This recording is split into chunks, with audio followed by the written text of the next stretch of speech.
The number of hate crimes in the U.S. went up enormously as soon as Donald Trump started running for president. And I think you've seen the same thing here in Europe. Unfortunately, we have leaders that stimulate fear, and that fear causes us to do really terrible things. I was wrong, first of all, because I believed some of the media stories that turned out to be dishonest fabrications of his record. But most importantly, Donald Trump delivered for the American people. Rising wages, rising take-home pay, an economy that worked for normal Americans. Und einfach so hob sich der Vorhang für einen der unerwartetsten und reizvollsten Akte in Amerikas anhaltendem politischen Drama. Richard Gere, der Mann, dessen Charme eine Geiselnahme mit einem Augenzwinkern entschärfen könnte, beschloss, dass er genug von dem Magerwahnsinn hatte. Nie mehr Mr. Nice Guy im maßgeschneiderten Blazer. Gere ging in den Mikrofonabwurfmodus. Er hat Vance und Trump nicht nur kritisiert, er hat sie abgewiesen. Beiläufig, elegant, wie jemand, der Fusseln von einem $1000-Smoking abbürstet. Es war Hollywoods Klasse, die auf die Wahrheit der Straße traf. Und das Timing war wie ein Kuss des Chefs. Denn seien wir ehrlich, bis zum 5. November ist Trump der Staatsfeind Nummer 1 auf allen Sendern, die nicht auf X enden, aber am 6. November, wenn sich der Staub gelegt hat und die Schlagzeilen einen neuen Bösewicht brauchen, richten sich alle Augen auf die Chaoten der nächsten Staffel.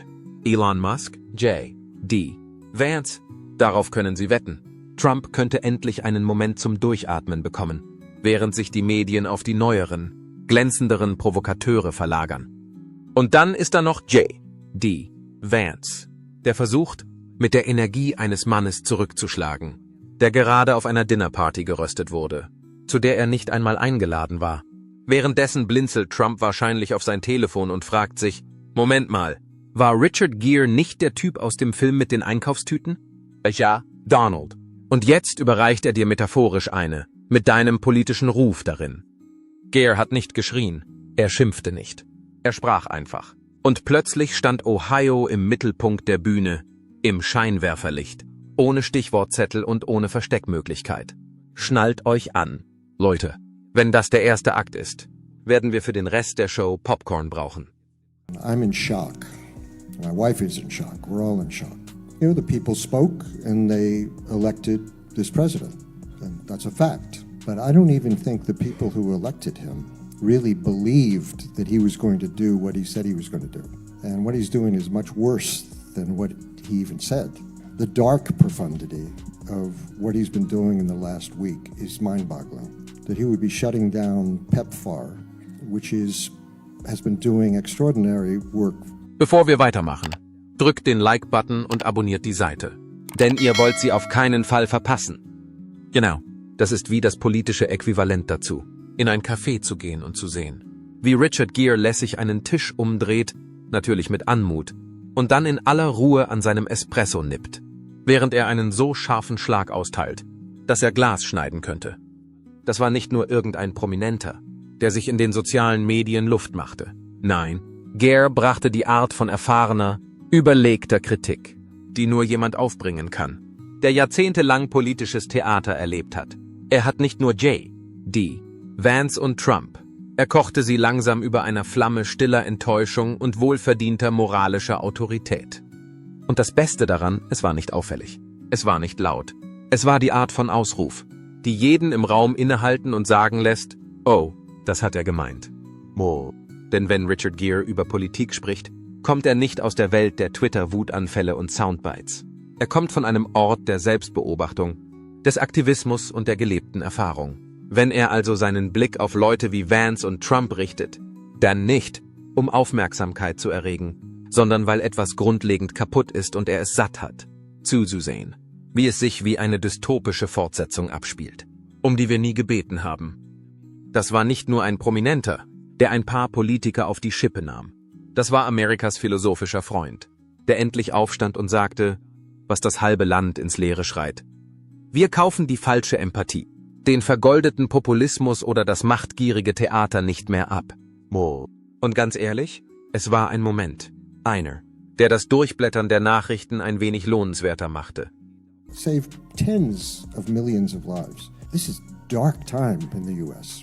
And I think it's a time for everyone to stand up. You know, I was reading an article by someone, a Hungarian, who watched things change so radically under Orban. And he said, America better be vigilant, because we didn't know how fast this would happen in Hungary.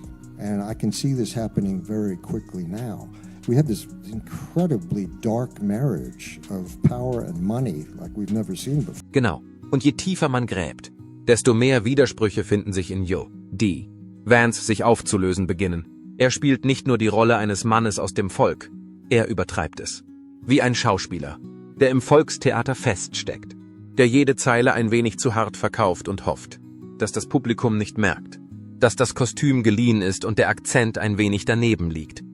Vance will nicht nur politische Macht, er will das Symbol einer Bewegung sein, der unwahrscheinliche Held aus bescheidenen Verhältnissen, der es zu etwas gebracht hat und zurückgekommen ist, um alle anderen zu retten. Aber wenn man die Schichten abzieht, beginnt die Illusion zu bröckeln. Seine Reise ist weniger vom Tellerwäscher zum Millionär, als vielmehr kalkuliertes Branding mit einer Prise selektivem Storytelling. Der Mann, der behauptet, für die Arbeiterklasse zu sprechen, gibt sich jetzt mit Milliardären ab, gibt sich extremistischen Stimmen hin und plappert Argumente nach, die darauf abzielen, sich zu verbreiten und nicht zu regieren. Er ist von „Ich will Amerikas Schmerz verstehen“ zu „Ich will Amerikas Spaltung ausnutzen“ übergegangen. Und lassen wir die Ironie nicht außer Acht, seinen größten Erfolg hatte er, als er über eine Kultur schrieb, die er sofort wieder verließ. Er baute keine Brücken zu ihr zurück. Er baute eine Plattform darauf und winkte allen anderen von Yale aus zu, dann dem Silicon Valley, dann dem Capitol Hill. Vance ist das. Was passiert, wenn Ehrgeiz ein Flanellhemd anzieht und so tut, als würde er sich kümmern? Er löst keine Probleme, er vermarktet sie. Jede Wahlkampfrede, jeder Medienauftritt, jedes Zitat ist sorgfältig ausgearbeitet, um die Illusion aufrechtzuerhalten. Aber in Wirklichkeit ist er nicht der Außenseiter. Er ist das Marketingteam, das vorgibt, der Außenseiter zu sein. Und das Schlimmste ist, dass er darauf wettet, dass niemand so genau hinschaut, um ihn zu erkennen.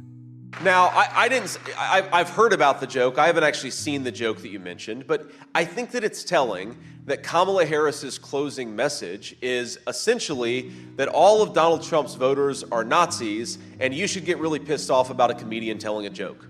That is not the message of a winning campaign. And most importantly, it's not the message of a person who's fit to be the President of the United States of America. Absolutely. Hillbilly Elegy hat vielleicht den Startschuss für Vance ins Rampenlicht gerückt sein, aber es ist auch das beste Zeugnis für seinen sorgfältig aufgebauten Mythos. Er stellt sich selbst als den knallharten Überlebenden des Elends in den Appalachen dar, als jemanden, der es geschafft hat und nun die Fahne für diejenigen hochhält, die noch immer in diesem Kreislauf feststecken. Aber seien wir ehrlich, seine Geschichte ist eher eine Schuhputzerei als eine Schuhanzieherei. Vance spricht über Entbehrungen, aber Entbehrungen mit einem goldenen Fallschirm. Er hatte Zugang zu einem Weg, den die meisten Menschen, über die er schreibt, nicht einmal zu sehen bekommen, geschweige denn gehen können. Die Yale Law School ist für die meisten Amerikaner nicht gerade die nächste Station nach einem Trauma. Und doch vermarktet er seinen Abschluss wie eine Kampfnarbe. Ein Beweis dafür, dass er die Arbeiterklasse versteht, weil er früher in ihrer Nähe lebte.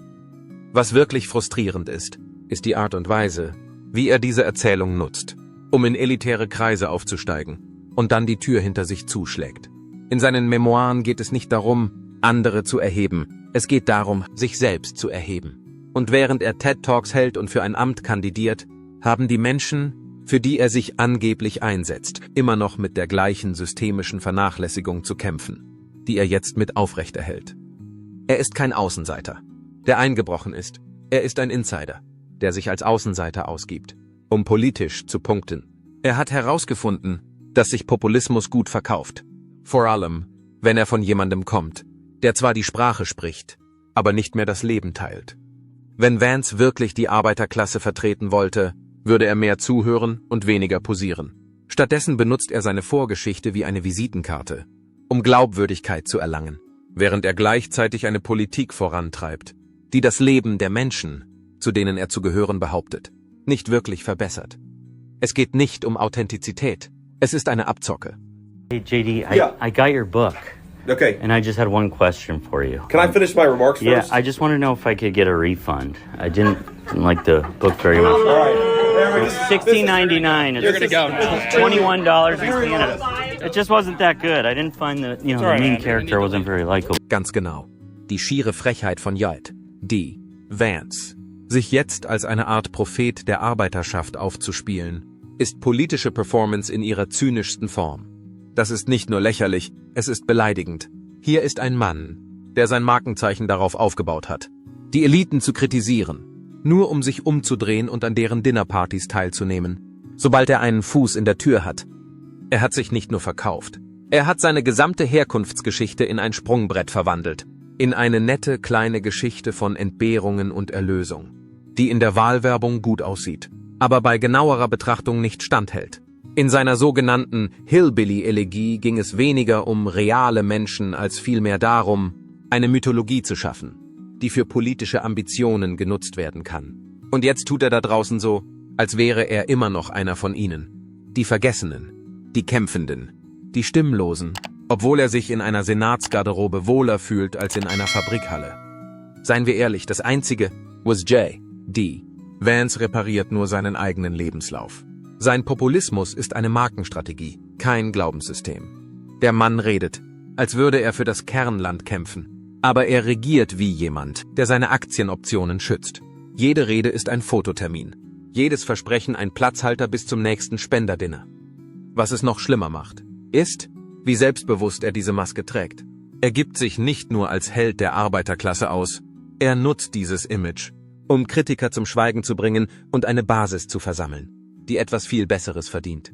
Und die wahre Tragödie? Er weiß, dass es funktioniert. Er weiß, dass die Wähler müde und wütend sind und nach jemandem suchen, der sie versteht. Also tritt er auf, mit dem Drehbuch in der Hand, und spielt die Rolle des Retters, während er genau die Leiter erklimmt, von der er einst behauptete, sie sei kaputt. J.D. Vance kämpft nicht für die Vergessenen. Er setzt darauf, dass sie nicht merken, dass er sie bereits vergessen hat. My biggest problem with Trump, I mean, and there are many, many things to pick out, but my biggest problem with Trump is that his message to the right, especially the white working class of which I came from, is anti-conservative and in some ways anti-American. It's fundamentally that the deck is so stacked against you that unless I'm the president, nothing that you do will change your life's outcomes. I think it's wrong. Lassen Sie uns Joe wirklich auspacken. Die Vances Selbstdarstellung genauer unter die Lupe nehmen. Denn sie ist zum Eckpfeiler seiner gesamten politischen Persona geworden. Der Mann hat seine Marke aufgebaut, indem er von der Not erzählte, eine Memoir über den Kampf verkaufte und sich dann als Verfechter der Arbeiterklasse aufspielte. Aber wenn man an der Oberfläche kratzt, sieht das alles aus wie ein langes Vorsprechen für einen machtlosen Staatsdiener, der mehr Charakterdarsteller ist. Sie werden hören, wie er gegen liberale Eliten wettert, als wäre es ein Vollzeitjob. Aber was er nicht erwähnt, ist, wie bequem er sich in genau den elitären Institutionen eingerichtet hat, die er angeblich verachtet. Ivy League-Zeugnisse? Ja. Risiko-Capital-Gelder? Auf jeden Fall. Cocktailempfänge in D.C. mit denselben Insidern, die er so gerne kritisiert? Er ist nicht nur dabei, er blüht auf. Es ist der älteste Trick der Welt. Empörung schüren, sich als Außenseiter ausgeben und dann abkassieren, wenn niemand mehr zuhört. Und Vance spielt die Rolle gut, bis man die Risse bemerkt. Denn wenn es an der Zeit ist, tatsächlich etwas für die Menschen zu tun, für die er sich angeblich einsetzt, tritt seine Stimme in den Hintergrund. Die Rechnungen tauchen nicht auf. Die Kämpfe werden nicht ausgetragen. Der ganze Lärm verwandelt sich in Schweigen, sobald das Regieren unangenehm wird. Er beherrscht die Kunst, wie ein Stahlarbeiter zu reden und gleichzeitig wie ein CEO zu leben. Das ist politisches Theater vom Feinsten. Ein Arbeiterkostüm, das sich über einen ausgefeilten Lebenslauf legt. Der Truckerhut wird in der Sekunde abgenommen, in der die Kameras abschalten. Und das ist der wahre Verrat. Nicht nur die Heuchelei, sondern auch die Manipulation, die Art und Weise, wie er Authentizität verkauft, als sei sie eine Marke und nicht eine Verantwortung. Er ignoriert nicht nur die Menschen, die an ihn geglaubt haben. Er kommerzialisiert ihren Schmerz, benutzt ihre Geschichten als Kulisse, während er die Leiter hinaufklettert und nie zurückblickt. Letztendlich ist J.D. Vance nicht die Stimme der Vergessenen. Er ist das Echo aller Politiker, die versprochen haben, sich zu kümmern und dann an der Macht verschwunden sind. Die Tragödie besteht nicht nur darin, dass er die Menschen getäuscht hat. Es ist, dass er genau wusste, was er tat und es trotzdem tat. Senator Vance, just to clarify once and for all, if Donald Trump were to be elected, if a federal abortion ban were to land on his desk, would he veto it? Well, Kristen, as you saw the president say, we hadn't discussed it. We still haven't discussed it, by the way, because it's not realistic, Kristen. I think that was the point that he made during the debate, is he's been incredibly clear that he doesn't support. Und dann ist da noch Richard Gere, der silberhaarige Weise, der im Smoking einen Raum beherrschen oder eine ganze politische Marke mit einer ruhigen, scharfen Bemerkung demontieren kann. Er ist nicht nur ein Hollywood-Veteran auf der Suche nach einer Schlagzeile. Gere hat politische Zyklen, Kriegsproteste und kulturelle Revolutionen miterlebt. Er hat die wahren Kosten schlechter Führung gesehen. Wenn er also auf J.D. Vance ins Visier nimmt, wirft er nicht nur Popcorn vom Balkon, er betritt die Bühne, zieht den Vorhang zurück und entlarvt die Tat. Geres Kritik ist nicht mit einer Pointe versehen. Sie kommt mit Absicht. Er ist nicht daran interessiert, Anstandspolitik zu betreiben oder zerbrechliche Egos zu umschiffen. Sein Ton ist gewürzt, sein Ziel scharf. Denn wenn man jahrzehntelang beobachtet hat, wie sich Opportunisten als Retter aufspielen, erkennt man das Muster. An J.D. Vance, er liest aus einem alten, abgegriffenen Skript vor. Wir dürfen nicht vergessen, dass es sich um denselben J.D. Vance, der einst vor den Gefahren des populistischen Extremismus gewarnt hat. Derselbe Mann, der sich als nachdenkliche, konservative Stimme in einem Land positionierte, das nach Nuancen hungert. Aber irgendwann waren ihm die Buchverträge und CNN-Auftritte nicht mehr genug. Er tauschte sein Rückgrat gegen eine Chance im Rampenlicht ein. Und Richard Gere sah es schon eine Meile vorher kommen. Für Gere geht es nicht nur um Vances Heuchelei, sondern auch darum, was diese Heuchelei ermöglicht. Sich bei Trump einzuschmeicheln ist nicht nur eine politische Strategie, sondern eine moralische Kapitulation.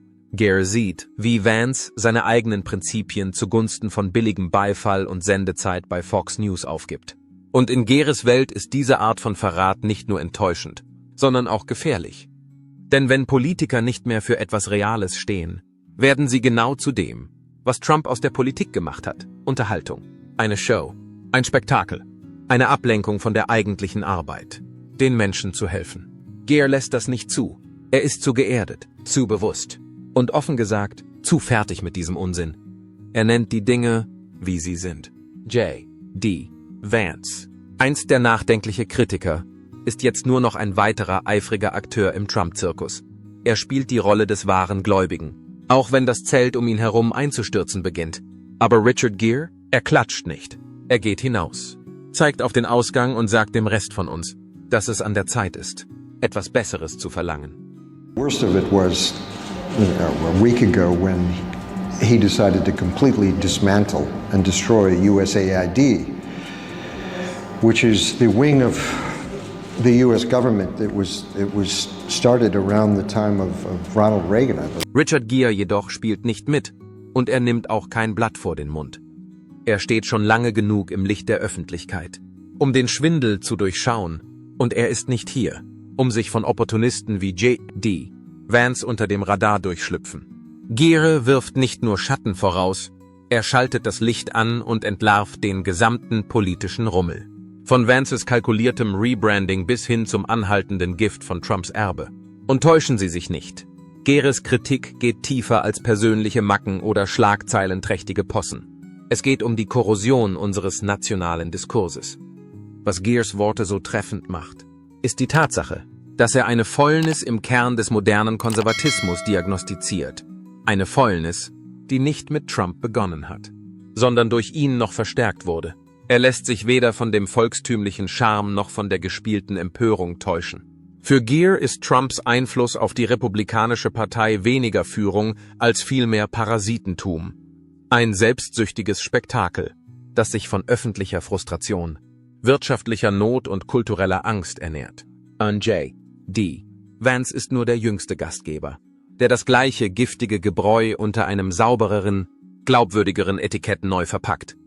Gere spricht nicht nur für sich selbst, Er kanalisiert den Überdruss einer Nation, die von dem Getöse, dem billigen Populismus und dem Cosplay-Patriotismus erschöpft ist. Seine Abrechnung ist ein Weckruf, es reicht nicht aus, den Betrug zu erkennen. Wir müssen aufhören, ihn zu belohnen. Er durchschaut das Spiel. Vance und Trump, der eine ein Risikokapitalgeber, der zum Kulturkrieger wurde, der andere ein Reality-TV-Star, der zum Demagogen wurde, sind keine Gegensätze. Sie sind Spiegelbilder, zwei Männer, die mehr von Macht, Ruhm und der Echokammer besessen sind als von den Menschen, für die sie sich angeblich einsetzen. Gere macht sich nicht nur über sie lustig, er schlägt auch Alarm. Er fordert die Amerikaner auf. Leistung nicht mit Politik, Wut nicht mit Authentizität und Slogans nicht mit Lösungen zu verwechseln. Diese Art von Kritik ist heutzutage selten, scharf, prinzipientreu und ohne Scheu, Namen zu nennen. Und in einer Zeit voller Lärm ist diese Klarheit genau das, was wir brauchen. The tragedy that we're all experiencing in the U.S. I mean, the worst of it was a week ago when he decided to completely dismantle and destroy USAID. Kurz gesagt, das ist Vance, ein Mann, der jahrelang den Anschein erweckt hat, der Held der Arbeiterklasse zu sein, nur um sich am Ende an genau die Personen zu verkaufen, die diese Klasse seit Jahrzehnten missbrauchen. Um die Sache noch schlimmer zu machen, versucht er weiterhin, die Rolle eines Außenseiters zu spielen, obwohl er tief in dem Sumpf verwurzelt ist, den er zu verabscheuen vorgibt. In der Zwischenzeit hat Trump, der sein ganzes Unternehmen auf dem Konzept aufgebaut hat, dass er der Einzige ist, der weiß, wie man Probleme lösen kann, nichts anderes getan, als das Land weiter zu spalten. Er verfügt über keinerlei Vorschläge. Er ist ein stürmischer Mann. Der Grund dafür, dass Vance nicht anders kann, als sich mit Trump zusammenzutun, ist wahrscheinlich dieser. Wenn es ihm gelingt, Trumps Zustimmung zu gewinnen, ist er sich bewusst, dass er auf dem Kielwasser dieser populistischen Begeisterung bis in den Kongress hineinreiten kann. Gere spricht sich jedoch gegen ihn aus und zeigt damit, dass es sich nicht um ein Beispiel für echte Führung handelt. Es ist ein Betrug. Außerdem mischt sich Vance direkt in das Geschehen ein. Of being the benefactor of people who are hungry, who are starving, for people who are running away from violence, people who are lost and need a home. We're pandemics, everything. This is the environment, what's happening to the world. So this is a president and an administration who's pulling back from all of those human responsibilities. Hinzu kommt der Medienzirkus, den Trump so verzweifelt liebt. Andererseits prangert Richard Gere nicht nur die schlechte Politik an, die Trump umgesetzt hat. Es ist das Theatralische, auf das er hinweist. Dass Trump das mächtigste Amt der Welt in eine Reality-Show verwandelt hat, ist eine wirklich interessante Entwicklung. Trump ist nicht in der Lage, zu lernen, wie man verhandelt. Er ist sich der großen Nachrichten bewusst. Er kümmert sich jedoch nicht um die Einzelheiten der Politik. Es geht ihm um die Intrige. Und genau das ist es. Was J.D. Vance setzt sich persönlich dafür ein, genau das zu erreichen. Genauer gesagt, er lässt sich auf das Spiel ein, das Trump perfektioniert hat. Machen Sie die Dinge so groß wie möglich. Erhöhen Sie die Lautstärke der Situation. Und drücken Sie die Daumen, dass die Leute nicht entdecken, dass sich unter der Oberfläche gar nichts befindet. Gere wird nicht nur nicht in die Irre geführt, sondern er sorgt auch dafür, dass die Öffentlichkeit nicht getäuscht wird.